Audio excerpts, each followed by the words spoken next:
निहायत ही संजीदा और तवज्जो तलब मौजू है, जिस पर बात करना आज के दौर की अहम ज़रूरत बन चुका है। हमारे माशरे में घरों में काम करने वाली मुलाजमाओं का किरदार बज़ाहिर मामूली समझा जाता है, मगर हकीकत में वो घरेलू निज़ाम का एक अहम हिस्सा होती हैं। अक्सर ऐसा होता है कि कोई मुलाजमा इब्तिदा में इंतहाई मेहनती, फरमाबरदार और खुश इखलाक बनकर घर वालों का दिल जीत लेती है।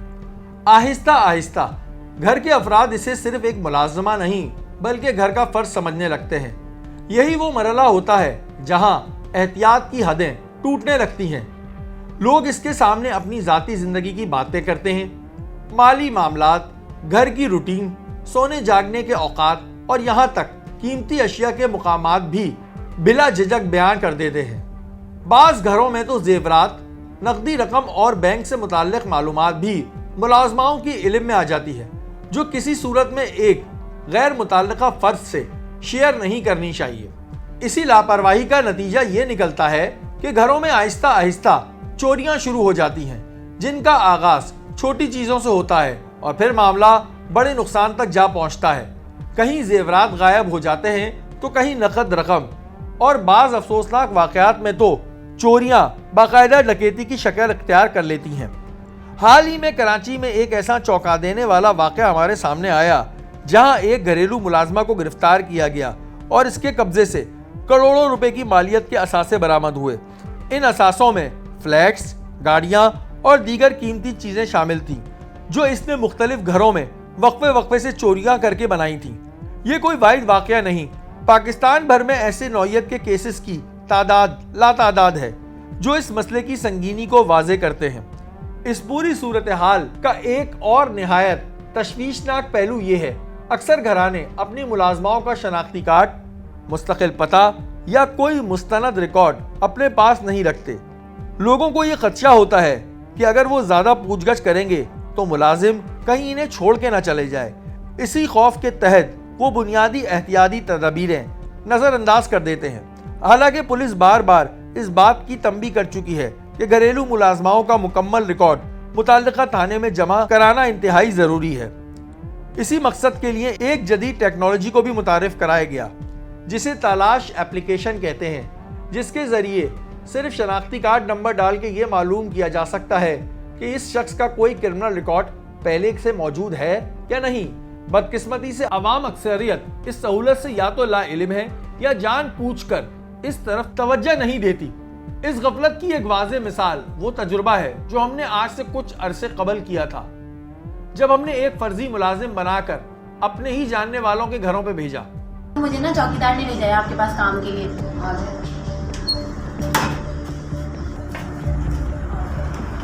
कितना बड़ा घर है आपका, मुझे बता दें साली। मेरे 2 कमरे, मैंने चौकीदार को बोला था कि मुझे ज़रूरत है मासी की, तो 2 मेरे बेडरूम है, एक ड्राइंग रूम है, एक किचन है, ये लाउंज है, बस छोटा सा फ्लैट है। हैरान कुन तौर पर बगैर किसी दस्तावेज के, बगैर शनाख्ती कार्ड के, बगैर किसी तस्दीक के इसे काम पे रख लिया गया। अस्सलाम वालेकुम बाबा। बाबा मुझे बाजी से मिलना है। क्या काम है? मुझे बरावाली मासी ने भेजा है काम के लिए।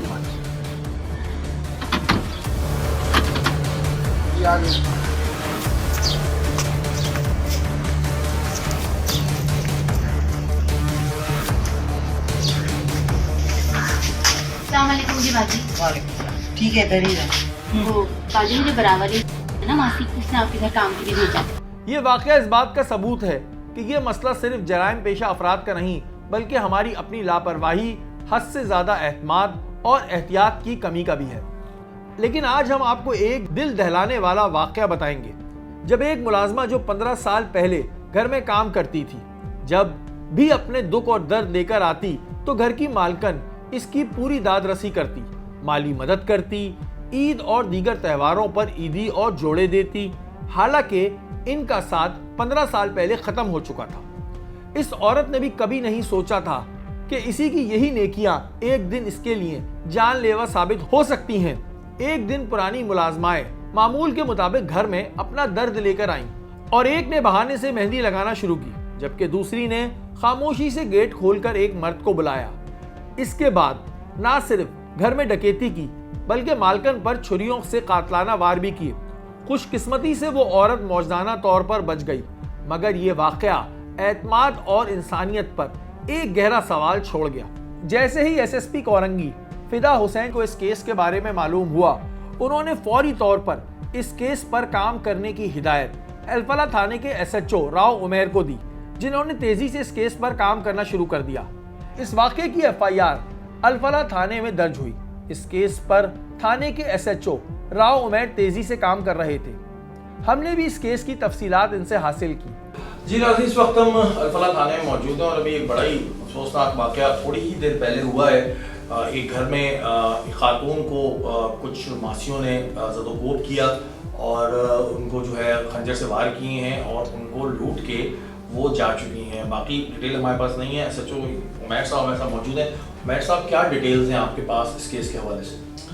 अभी थोड़ी देर पहले हमें इतला आई है कि 2 लेडीज़ और एक जेंट्स घर के अंदर दाखिल होके उन्होंने लूटामारी की है और जो घर की खातून थी उनको छुरियों के वार करके शदीद ज़ख्मी कर दिया है। उनको अस्पताल लेकर गए जो ज़ख्मी हैं इलाज के लिए। सीसीटीवी हमने हासिल कर ली है।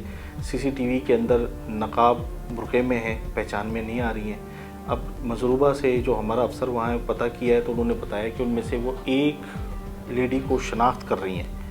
वो लेडी जो है इनके पास कोई 13-14 साल पहले, 15 साल पहले या इनके पास काम करती थी और कभी कभी साल में ईद पर गोश्त लेने आती थी और कभी किसी मदद के लिए आती थी। तो बस उसको सिर्फ उनका नाम मालूम है, ना कोई कॉन्टैक्ट नंबर मालूम है, ना कोई चीज़ मालूम है। अभी फौरी तौर पे हमने अपनी टेक्निकल टीम को यहाँ बुला लिया है। इस पर मज़ीद अभी हम टेक्निकल वर्क करते हैं। कुछ नंबर्स और कुछ डिटेल्स ऐसी चीज़ें हाथ आई हैं, कुछ ऐसी चीज़ नहीं, अभी बस उन्होंने सिर्फ इसका नाम बताया, ये 15 साल पहले थी, कॉन्टैक्ट नंबर नहीं है। कुछ एक रास्ता उन्होंने दिया है, इसकी एक बहन का हमें बताया है। वो जो उसकी बहन है वो भी इसी सोसाइटी में काम करती रही है और तकरीबन 2-2.5 साल पहले उसे काम छोड़ा है। तो अभी हम उसके ज़रिए लिंक बनाएंगे, इसीलिए हमने टेक्निकल टीम को बुलाया कि उसका कॉन्टैक्ट नंबर अभी हमने हासिल कर लिया है, उसको भी कॉन्टैक्ट बना के हम इस तक पहुंचने की कोशिश करेंगे। चले जी, अभी क्योंकि थोड़ी देर पहले ही ये वक़्वा हुआ है और पुलिस इस पर अभी काम कर रही है और कराची शहर में जो ये घर में काम करने वाले जितने मुलाजिम होते हैं ये अक्सर ऐसी हरकतें करते हैं और लोगों के पास नॉर्मली इनकी चीज़ें नहीं होती। बार अभी देखते हैं इस केस का आगे क्या होगा। इस केस पर थाने की टेक्निकल टीम काम कर रही थी। हर जाविये से इसे देखा जा रहा था। घर की सीसीटीवी मौजूद थी लेकिन इसमें चेहरे वाजे नजर नहीं आ रहे थे। IMEI आ गई है हमारी नई ना, इस IMEI में नया नंबर जो आया है ना, इसकी लोकेशन अभी हमने ली है। इसकी लोकेशन देखें किस एरिया की आ रही है, खोलें लोकेशन देखें। हाँ, ये लोकेशन और इसके बी कॉन्टैक्ट देखें यहाँ पे। दैट्स ये जो बी कॉन्टैक्ट है ना, इनको हम पहले ट्रैक करते हैं, इनके पास चलते हैं, ये हमें लेके जाएंगे यहाँ पर। ये नंबर होगा क्योंकि मोबाइल इसकी सिस्टर का उसमें सिम लगी है तो इट्स मीन ये नंबर उसी का ही है। लोकेशन आ रही है, ये यहाँ पे मौजूद है। इसके बी कॉन्टैक्ट के ज़रिए हम यहाँ पे पहुँचते हैं। जो मुलजिमा की बहन का हमें नंबर मिल गया, हम डायरेक्ट उसके पास नहीं जाएंगे, हमने इसके बी कॉन्टैक्ट निकाले। पहले हम बी कॉन्टैक्ट को टच करेंगे, बी कॉन्टैक्ट से हम डायरेक्ट मुलजिमा की बहन पे क्योंकि अमूमन बी कॉन्टैक्ट को अगर वैसे प्यार से भी करेंगे तो गूगल ही देगा, क्योंकि बी कॉन्टैक्ट अमूमन इन्वॉल्व ज़्यादातर नहीं होते हैं। बी कॉन्टैक्ट हमें इजीली इनके घर तक पहुंचा देगा। घर पे पहुंचने के बाद मुलजिमा की बहन के ज़रिए हम असल मुलजिमा के एड्रेस तक पहुँच जाएंगे। देखिए, बी कॉन्टैक्ट हमारे हाथ आ चुका है और बी कॉन्टैक्ट का ये होता है, नॉर्मली ज़्यादातर देखने में आया है, उसको नहीं पता होता है कि चक्कर क्या है और अगर होपफुली वो हमें वो उस लोकेशन तक पहुंचा सकता है जहां पर ये एक्चुअल कल्प्रेट जो है वो मौजूद है। पुलिस ने टेक्निकल बुनियादों पर इन मुलाजमाओं से जुड़े एक शख्स को बुलाया और इसे सारी सूरत हाल बताई। ये शख्स इस जगह का पता बताने के लिए तैयार हो गया जहां पर वो मुलाजमाएं छुपी थी। भाई ये मुलजिमा जो सलमा है उसके घर तक हमें तुम लेके जाओगे तो तुम्हारी जान बचेगी, नहीं तो ये बड़ा ख़तरनाक केस है, इसमें तुम फंस जाओगे। उसके घर तक लेके जाओगे या नहीं लेके जाओगे? मैं उसके घर तक ले जाऊँगा। तुमने सलमा को देखा भाई? सलमा जो भी वो ये पक्की बात है, सलमा और बेटी और उसका शोहर जो है वही लोग हैं? वही लोग। कंफर्म है तुम्हें जगह? देखो यार, बात सुनो, हमें पता है तुम्हारा कोई लेना देना नहीं है, तो तुम सिर्फ इतनी मदद करो कि तुम वो जगह आइडेंटिफाई कर दो, उसके बाद तुम्हारा काम खत्म। सही है, मैं जगह पे ले जाऊँगा। ठीक है। पुलिस ने फौरी तौर पर तैयारी शुरू कर दी। इस छापे पर लेडी कांस्टेबल को भी साथ रखा गया क्योंकि यहाँ मुलजिम औरतें थीं थाने से निकलने से पहले एसएचओ ने अपनी टीम को अच्छी तरह समझाया। अभी हम घर के अंदर जाएंगे। ये लेडीज़ हैं, ये मासियाँ हैं, कोई पैनिक होने की ज़रूरत नहीं है और ना ही किसी किस्म का समस्या। वहाँ जाना है पहले आईटी वाले और हम जाएंगे, क्योंकि डायरेक्ट पुलिस यूनिफॉर्म को देखे कि ऐसा ना हो कोई लेडीज़ कोई इनका आगे पीछे हो जाए। जैसी लोकेशन ये कंफर्म होती है तो उस टाइम आप लोग बैकअप में हमारे साथ फौरी अंदर जाएंगे, फिर उनको लेंगे। ठीक है, समझ गए, कोई मसला तो नहीं है। ठीक है, लीड आप करेंगे आज साहब। ये नाज़रीन अभी निकल रहे हैं, काफ़ी देर काम कर रहे थे, मेरे ख्याल से पूरे 24 घंटे हो चुके हैं और जिस तरह इनकी टीम काम कर रही है बड़ी बात है। अब अल्लाह करे कॉन्टैक्ट बी ने जो बताया है जगह, उस मुकाम पे जाएं और वो लोग जो हैं ये पुलिस के हाथ आ जाए।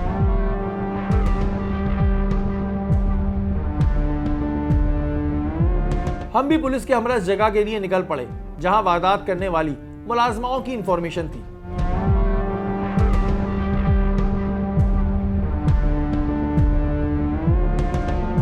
अच्छा नाज़रीन, हम बताएं कि 24 घंटे पहले ये वाक़या हुआ है और जो ख़ातून है उसको बहुत बुरी तरह जो है वो ज़ख्मी किया गया है। 7 वार किए थे उसके जिस्म पर और अल्लाह ताला का बड़ा करना ही हुआ कि वो स्टेबल है अभी तक। और अभी कॉन्टैक्ट बी को जब उठाया गया तो कॉन्टैक्ट बी ने कहा है कि मुझे पता है कि वो किस मुकाम पे छुपी हुई हैं। अब उनका नंबर तो आ चुका है, आईटी टीम भी हमारे साथ है और उसको ट्रेस करने की कोशिश कर रहे हैं। अब ज़ाहिर ये हाथ आएंगी तो फिर सारी सिचुएशन सामने आएगी, क्योंकि अमूमन ऐसा होता है कि बी कॉन्टैक्ट की इन्वॉल्वमेंट नहीं होती, लेकिन अगर बी कॉन्टैक्ट उठ जाए तो दूसरी पार्टी को पता लग जाता है। मैं थोड़ा टेक्निकल बात बता रहा हूँ, जो ज़ाहिर है कानून जानते हैं उनको पता होगा, जितने फोर्सेस के लोग समझ जाएंगे इस बात को कि बी कॉन्टैक्ट का उठना कभी कभी ए कॉन्टैक्ट को आगा कर देता है। लेकिन पुलिस ने बड़ी महारत के साथ उसको पिक किया है, तो अभी तो पता ही नहीं चला कि पिक कैसे किया, कि मतलब पूरे मोहल्ले को नहीं पता चला, न लोगों को पता चला कि बंदा पिक हो गया और बंदा भी जो है वो कोऑपरेट कर रहा है। अब उस लोकेशन की तरफ जा रहे हैं जहाँ पर ये एक्चुअल कल्प्रेट मौजूद है और अल्लाह करे ये हाथ आ जाएं, क्योंकि सीसीटीवी जब देखी तो मुझे भी बड़ा अफसोस हुआ और अब ज़ाहिर है जब खातून को देखा तो बहुत ही ज़्यादा हुआ और अल्लाह ताला का करना था कि अल्लाह ताला ने ज़िंदगी देनी थी। बहरहाल अभी देखते हैं क्या होता है। ये एक दूर दराज वीरान इलाका था जहां के लिए हम रवाना हुए थे। अफसोस का मुकाम ये था कि इतनी नेकी का काम करने वालों के साथ ऐसा सलूक इंतहाई काबिल मजम्मत है। थोड़ी देर बाद हम उस जगह जा पहुंचे जहां पर मुलाजमाओं की इतला थी। पुलिस ने इस जगह को घेरे में ले लिया और फिर इस जगह का दरवाजा तोड़कर अंदर दाखिल हुई। आ जाए, खड़ा करो इनको, खड़ा करो इनको।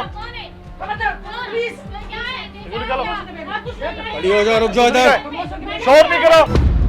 छोरे मार मार के आते हो लोगों को घरों पे। वारदात करने वाली औरतें कहीं निकलने की तैयारी कर रही थीं और शायद अगर हमें थोड़ी देर होती तो फिर पता नहीं ये हमें कब मिलती। बजाओ दरवाजा बजाओ, देखो अंदर कोई छुपा हुआ है। बहुत पुराने आदत हो बाहर गई निकालो छीनने उसको, की। बाहर निकालो। पुलिस को देखते ही इन्होंने फौरन शोर शराबा शुरू कर दिया। शायद वो ये समझ रही थी कि औरत होने का फायदा वो पुलिस के आगे उठा लेंगी, लेकिन लेडी पुलिस कांस्टेबल ने इस मामले को बहुत ही प्रोफेशनल अंदाज में हल किया। नहीं मारा, किसी को नहीं मारा हमने, किसी को नहीं मारा। इनको ले लो, इनको ले लो, उठा लो, इनको गिरफ्तार करो, ले वो बंदा कहाँ है, बंदा कहाँ है वो? और फिर इन दोनों मुलाजमाओं को थाने मुंतकिल कर दिया। लेके चलो। लेडीज होने का फायदा है बस, और कुछ नहीं है। इनके पास से काफी सामान बरामद हुआ जो इन्होंने दौरान डकैती लूटा था। अगले रोज थाने पहुंचने के बाद हमने इन मुलाजमाओं का इंटरव्यू किया। वो औरत किस तरह अपनी जान की भीख मांगती रही, लेकिन इन्हें बिल्कुल तरस ना आया। ये छुरियों से वार करते रहे तो अल्लाह का करना था कि वो औरत जिंदा बच गई। उनके साथ वो दूसरा शख्स कौन था, आइए इन्हीं की जुबानी सुनते हैं। इस औरत ने मगरमच्छ के आंसू बहाना शुरू कर दिए और हम मगरमच्छ के आंसू क्यों कह रहे हैं ये प्रोग्राम में आगे जाके आपको पता लगेगा। क्या नाम है तुम्हारा? सबा। इससे पहले कितने घरों में डकैती हमारी? नहीं सर, कहीं भी नहीं की है। कहीं नहीं की है? पहली दफा डकैती की?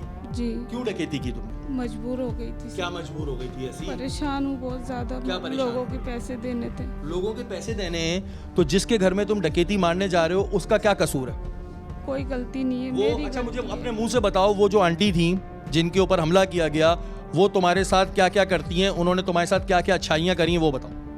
वो भाभी बहुत अच्छी है, क्या करती? नेक दिल वाली है। जब भी जाती थी मेरी मदद करती थी। ठीक है, मेरे ईद के लिए मेरे लिए कपड़े भी रखती थी, ठीक है। पैसे वगैरह भी देती थी, खर्चा मर्चा। ये कि मैंने उनके साथ गलत की है, बहुत गलत की है। तुम मुझे ये बताओ कि जब तुम उनके घर में गई, मेहंदी तुम लगा रही थी, ये लगा रही थी? मेरी बेटी लगा रही। फिर तुमने अचानक से उनको पकड़ लिया? नहीं, मैंने सफाई की है। सफाई की है, उसके बाद क्या किया है वो बताओ। कि जब पकड़ा किसने? इसने पकड़ा, तुमने पकड़ा? ना मैंने पकड़ा ना इसने पकड़ा। फिर चोरी कैसे करना शुरू वो किया? बंदा है, वो बंदा कौन था? वो किसका शौहर है? मेरा शौहर है। तुम्हारा शौहर है ना? जी। क्या नाम है शौहर का? साजिद। साजिद। फिर साजिद अंदर आया, फिर क्या हुआ? फिर भाभी को मैंने बोला कि ऐसे कुछ भी नहीं करना, सिर्फ डराना और धमकाना, कोई जख्मी वख्मी नहीं करना। उसने आया, आके वो उनके गर्दन में छुरा भोंक दिया। छुरा घोंप दिया? जी। भाभी तो ये बयान दे रही कि तुम कह रही थी मार दो या हमें शनाख्त कर लेगी। बाद में जब वो भाभी के गर्दन में छुरा भोंक दिया, मैं बहुत डर गई। मैंने बोला भाभी बता देगी। तो मार को भाभी को है? हाँ। अच्छा, फिर लूटा क्या क्या ये बताओ। पैसे मिले थे और जेवरात। भाभी ने खुद अपने हाथों की चूड़ी वगैरह उतार के दी है। बोले जेवरात वो कोने वाले अलमारी के अंदर रखा हुआ है, वो निकाल के ले जाओ। अच्छा, तुम इस बात पे क्यों बाजिद थी कि भाभी को मार दो? इस पे बाजिद क्यों थी? डर गई थी बहुत ज्यादा। एक बंदा तुम्हारे साथ 15 साल से इतना अच्छा है, उसी का घर पे क्यों आके डकैती मारी? पता नहीं सर, दिमाग काम नहीं कर रहा था मेरा, कुछ भी समझ में नहीं आ रहा था कि मैं क्या करूं। क्या करूं? हाँ बीबी, तुम कितने घरों में काम करती हो? सर मैं काम नहीं करती। तुम सामान नहीं निकाल रही थी, तुम नोट नहीं निकाल रही थी? जी निकाला है, मुझे बाबा ने धमकी दिया था, निकाला है। मैं झूठ नहीं बोल रही। अच्छा, जो अभी बोल बाबा रही धमकी दे रहे तो अब बाबा पे आ गया, क्योंकि जो बंदा अभी फरार है तो सारी चीजें उस पे डाल दो, वही सब कुछ करता था। ये पैसे निकाल रही थी, पैसे निकाल रही थी, तुम अलमारियां टटोल रही थी। अभी आंटी ने मुझे खुद बताया, मैं मिलके आ रहा हूँ आंटी से। जी जी जी। हाँ, तो फिर क्यों झूठ बोल रही हो? मैं तो रो रही थी। गलती हो गई गलती तो हुई है और इसकी सजा भी बड़ी जबरदस्त मिलेगी। सर, मेरी गलती नहीं थी। तुम्हारी गलती नहीं है, तुम उनकी अलमारी में घुस के क्यों चीजें निकाल रही थी? तुम उनकी अलमारी में नहीं घुसी थी? गुस्से थी। तुम्हारी ये दूसरी शादी है इस बंदे से? जी। पहला शौहर क्या करता था? पहले शोर कंपनी में काम करता था। क्यों छोड़ा उसने तुम्हें? वो चोरियां वोरियां करती थी तुम? नहीं, फिर मेरा पहला शोर जुआ खेलता था। जुआ खेलता था? जी, मेरे साथ नहीं बनती थी वो। और ये वाला कौन है? डकैत था ये? मेरे नसीबी में ये यही। दूसरा डकैत मिला, पहला जुआ मिला, और तुमने खुद जो किया वो कुछ नहीं। आप यकीन माने, उन्होंने कुरान उठा के इन्हें वास्ते दिए कि मुझे जिंदा छोड़ दो, मैं किसी को नहीं बताऊंगी। ऐसा ही था? भाभी ने बोला था मैं किसी को भी नहीं बताऊंगा। कुरान के वास्ते दिए थे? भाभी ने मुझसे कुरान खुद मांगा था, है ना? इन्हें सख्त से सख्त सजा होनी चाहिए। अपनी अदालतों से भी दरखास्त करूंगा, और जो वो बंदा भागा हुआ है वो लंबे टाइम भाग नहीं पाएगा, ये भी मैं आपको बता दूं। वो भी बहुत जल्द कानून की गिरफ्त में होगा। अच्छा, मज़ीद ये पता चला है कि इंट्रोगेशन करने पे इनको तलाश ऐप से हमने चेक किया तो ये साजिद और सलमा सचल थाने में 2023 में चोरी में बंद हो चुकी हैं। ये इनका क्रिमिनल साबका रिकॉर्ड है। इसके अलावा ये भी पता चला है कि इसका जो साबका शौहर है वो उसके बारे में पता चला है कि वो भी अभी तक लापता है। उस पर भी हम मालूमात ले रहे हैं कि वो लापता क्यों है। कुछ ही दिन बाद वो दूसरा शख्स पकड़ा गया जिसे वो औरत अपना शौहर बता रही थी, लेकिन कहानी में कुछ ट्विस्ट आ गया। उस शख्स ने हमें बताया कि वो तो उसका शौहर है ही नहीं, तो फिर आखिर वो औरत उस शख्स को अपना शौहर क्यों कह रही थी? जी नाज़रीन, जहाँ तक हम ये आपसे पहले भी कह रहे थे कि जो तीसरा मुलजिम फरार हुआ है जिसने छुरियों से वार किए थे वो बच नहीं सकता है। वहीं SHO अल्फला राव उमैर साहब ने सिर्फ 2 दिन के अंदर अंदर उस तीसरे मुलजिम को जिसने वार किए थे उसे भी कानून के कटहरे में लाके खड़ा कर दिया। ये वो शख्स था जिसने वार किए थे। जब आपने इस वक्त मेरा इंटरव्यू देखा था तो मैंने बताया था कि ये कुछ भी हो, ये बच नहीं सकता। हाँ भाई, क्या नाम है तुम्हारा? साजिद। साजिद जी सर। क्या लगते हो उस औरत के तुम? सर उनके घर पे रहता था साथ में मैं। साथ में रहते थे? जी सर। वो तो कह रही है तुम्हारे शौहर है तुम्हारी? वो मुझे बोलते थे शौहर शादी करे, लेकिन हम साथ रहते थे सर। साथ रहते थे? तुम्हारी बीवी नहीं है वो? जी नहीं सर। सही है। अच्छा ये बताओ पहले तो कि उसका पहला शौहर कहाँ गया? नहीं, मार तो नहीं दिया उसको तुम लोगों ने मिल के? नहीं सर, नहीं। तो वो ये क्यों कह रही है तुम्हारी बीवी है वो? सर वो बोलती है शादी करेंगे, निकाह करेंगे। वैसे ही रह रहे थे तुम? जी सर। अच्छा, अब ये बताओ कि जिस घर में वारदात की उसकी पूरी प्लानिंग खुद बताओ। सर सलमा ने बनाई थी, प्लान बनाई थी, 3-4 दिन उधर लगातार चक्कर लगा रहे थे। जो 3-4 मैं बाहर ही था, मैं घर के अंदर सोसाइटी के अंदर नहीं था, मैं बाहर ही था। 3-4 दिन से चक्कर लगा रहे थे। फिर उसके बाद जब करने का टाइम आया तो मैं बाहर ही था, मैं अंदर नहीं जा रहा था। तो उन्होंने फिर दरवाजे में आके मुझे बुलाया, तो उसने बोला कि आजा, इसको ये उसने उसके हाथ में छुरी पहले से पड़ी थी, उसने मेरे हाथ में छुरी थी, उसने बोला, उसने मुझे पहचान लिया। तो उस घबराहट में सब जैसे मैंने छुरी उसको मारने लगा, उनके बाजू में लगी और मेरे हाथ में लग गई। छुरियां मारी, उससे खून निकला, फिर छोड़ क्यों दिया उसको? तो फिर उसने बस कुरान लेके आए, कुरान में रख के उनको हाथ में रख के कुरान दिया, केवल कुरान का वास्ता किसी को बताना नहीं। उसने कहा सलमा से कि कुरान का वास्ता है, मुझे छोड़ दो, और तुम लोगों से कहा, तो फिर तुम लोगों ने छोड़ दिया? छोड़ दिया। फिर अच्छा, तुम क्या नशा वशा करते हो? कोई क्या नशा करते हो? सर इसका नशा। तो उस वक्त भी नशा करके गए थे? जी सर। कितने साल से तुम दोनों साथ हो? 2-2.5 साल हो गए। 2-2.5 साल हो गए। और उसके शौहर को गायब हुए हुए? उसको भी हो गए कम से कम 3-4 साल तो हो गए। तो शौहर के साथ तो कुछ नहीं किया तुम लोगों ने? नहीं सर, नहीं। नहीं पक्की बात है? पक्की बात है, 100% सर। इससे पहले भी तुम सचल में बंद हुए थे ना? वो मेरी सिम इस्तेमाल करी थी वो।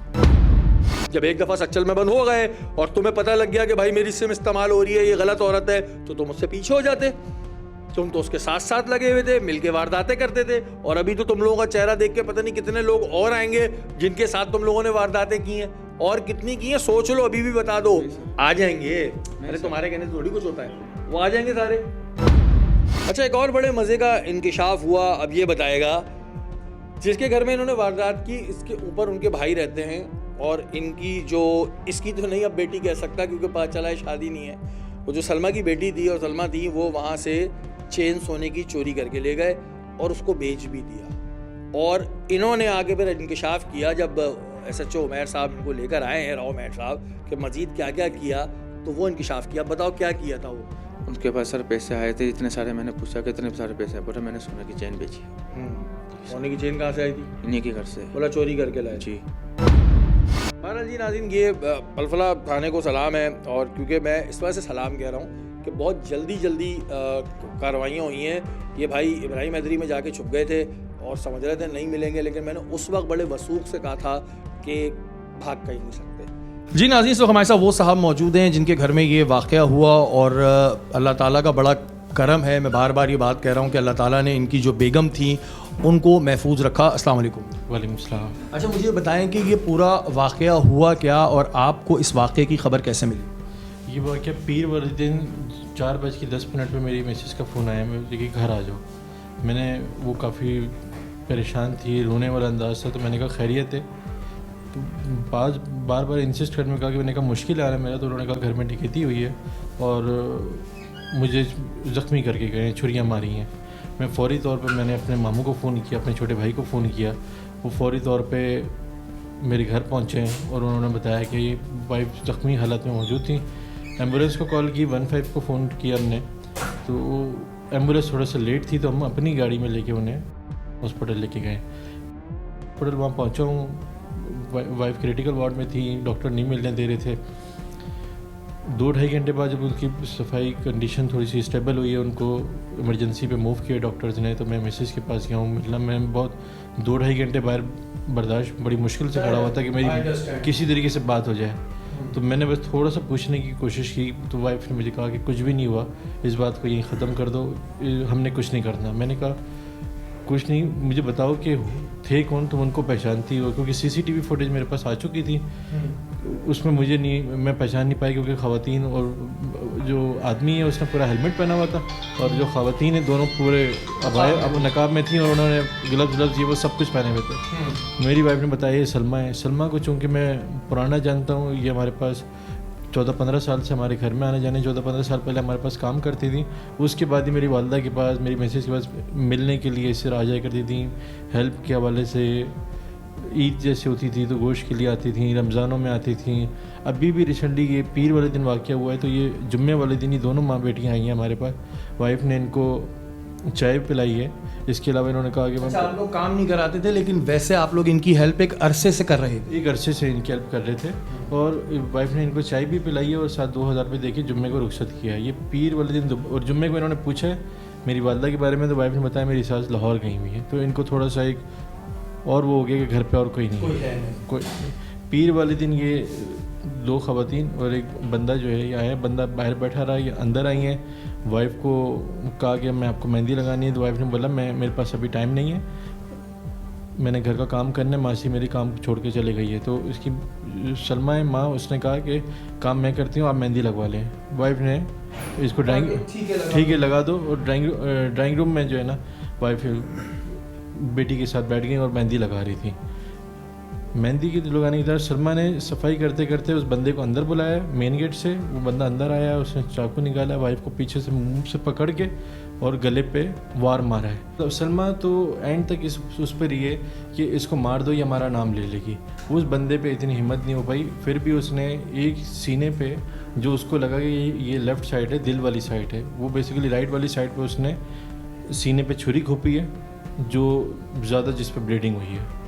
और वो उसको जो लगा कि ये ब्लीडिंग कंटिन्यू हो रही है, उसने फिर बंदे ने थोड़ी देर बाद सलमा को बोला भी है कि इसको बांध दो। अभी जो पीर आई है ये उसको वक़्फ़ा हुआ? जी, ये पीर 15 दिसंबर का हुआ था। तो बहुत जल्द ज़ाहिर है पुलिस ने इस केस को जो है क्रैक कर लिया।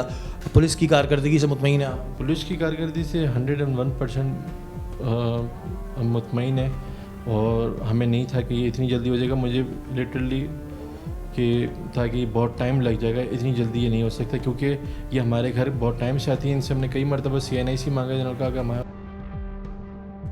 हमारे यहाँ पे CNIC नहीं बनते, तो हमारे पास ना इनका फ़ोन नंबर था, ना हमारे पास इनका CNIC था। हम कुछ भी पुलिस को प्रूफ नहीं दे सके कि हमारे पास कोई एविडेंस हो कि हम इनको कैसे जानते हैं, इनका घर कहाँ है। ये सारी अप्रिसिएशन पुलिस की है, उन्होंने इतनी जल्दी इन्हें रिकवर किया, हमें ये उम्मीद नहीं थी।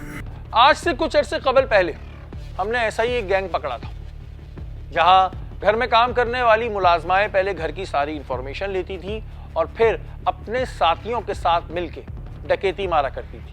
जी नाज़रीन, कराची में होने वाली बड़ी डकैती की वारदातें जो इस पर गुलशन पुलिस ने उसमें कार्रवाई भी करी, और उसके बाद जो है 9 लोगों का गैंग पकड़ा गया, जिसमें 5 जो मर्द थे, उसके अलावा 4 ही खवातीन थी। इन खवातीन का काम ये था, घरों में जाती थी, काम करने के बहाने घर को देखती थी, 1 दिन या 2 दिन वहां नौकरी करती थी, और उसके बाद 5-6 दिन बाद वहां पे जो है डकैती पड़ जाती थी। बहुत सारी फुटेजेस भी मिली है, लोगों ने भी इनको पहचान लिया। इनसे बात भी करते हैं। क्या नाम है तुम्हारा? गुलशन जी। गुलशन, कितना अरसा हो गया तुम्हें? सर यही 5 महीने हुए। कितनी डकैतियां मारी है तुमने? हमने यही 2-3 मारी बस। 2-3 मारी जी। अच्छा, घर में जाते थे तरीकाकार क्या होता था? सर बस घर में गए थे और बाहर से लड़के बुलवाए थे बस। तुम्हारा नाम क्या है? फरजाना। तुम्हारे शौहर का नाम क्या है? मोहम्मद आबिद। आबिद, वो भी इस काम में था, वो भी पकड़ा गया थाने में? जी पकड़ा। तुम्हें सारे जानने वाले एक दूसरे? नहीं, हम नंद भाभी हैं। अच्छा, नंद भाभी हो तुम लोग? जी। तो मुझे बात बताओ, ये क्यों इस काम में आने का वजह क्या थी? बस हमसे गलती हो गई, हम इसका निकाह कराने आए थे। ये निकाह कराने तो तुम लोग आए थे, तो पीछे डकैतियां मारने लगे लोग? बस लालच में पड़ गए सर जी, गलती हो गई, हम इसके। कितने दिन घर में जाते थे पहले? क्या देखते क्या थे, जरा तरीका बताओ ना मुझे, क्या क्या देखते? यही 2 दिन काम किया, फिर इनको लड़कों को बुला लिया। जब किसी के घर काम करने जाते हो तो लोग शनाख्ती कार्ड मांगते हैं? नहीं। इनमें से एक का कहना था कि हमें तनख्वाह नहीं मिली, इस वजह से हमने डकैती जैसा अमल कराया। हमने काम किया, 2 जगह हमने काम किया, हमारी तनख्वाह तक नहीं उसने दी। तनख्वाह भी हम जब तनख्वाह लेने के लिए गए, उसने हमें 300 रुपए निकाल के दिए, जाओ तनख्वाह नहीं, जो करना है कर लो। ये तो गलत बात है ना इन लोगों के लिए भी। तो तुमने उस पर डकैती मार ली? सर हमने बिल्कुल डकैती मारी थी। आबिद जो है वो मेरा भाई है, और जमीर जो है उसके साथ मैं निकाह करने वाली थी। ठीक है सर, उन लोगों ने जमीर को पता थी ये बात, तुम ये काम करती हो? सर उसको नहीं पता था। इन औरतों के चेहरे आप मुलायजा फरमाइए और इनकी बातें भी। तुमने सुपर हाईवे वाले घर में जाके डकैती पड़वाई थी, औरत ने पहचान लिया तुम्हें? Super highway? जी सर। तुम्हारे शौहर का नाम क्या है? नबील, वो भी तो जी डकैत है? जी। तुम भाई क्या नाम है बीबी तुम्हारा? रोशन बीबी। तुम्हारे बेटे का नाम क्या? नबील। वही जी। डाकू? ये मेरी बहू है। तुम्हारी बहू है? जी। ये कोई पहला वाकया नहीं है जिसमें ऐसी मुलाजमाओं ने घर में डकैती डाली हो। ऐसे बहुत से वाकयात कराची शहर में हो रहे हैं। अपने घर में काम करने वाले मुलाजमों के साथ आप अच्छा सलूक रखें, उनके साथ जुल्म ना करें, लेकिन उनके ऊपर नज़र रखें और कानूनी तकाजे तमाम पूरे करें। जब भी वो आपके पास काम मांगने आए तो उनका शनाख्ती कार्ड ज़रूर लें, क्योंकि इसके बगैर ये काम रुकने वाला नहीं है। और अगर वो आपको शनाख्ती कार्ड नहीं देते तो आप उनको नौकरी पे ना रखें। अल्लाह ताला हम सबको अपने हिफ्ज़-ओ-अमान में रखें।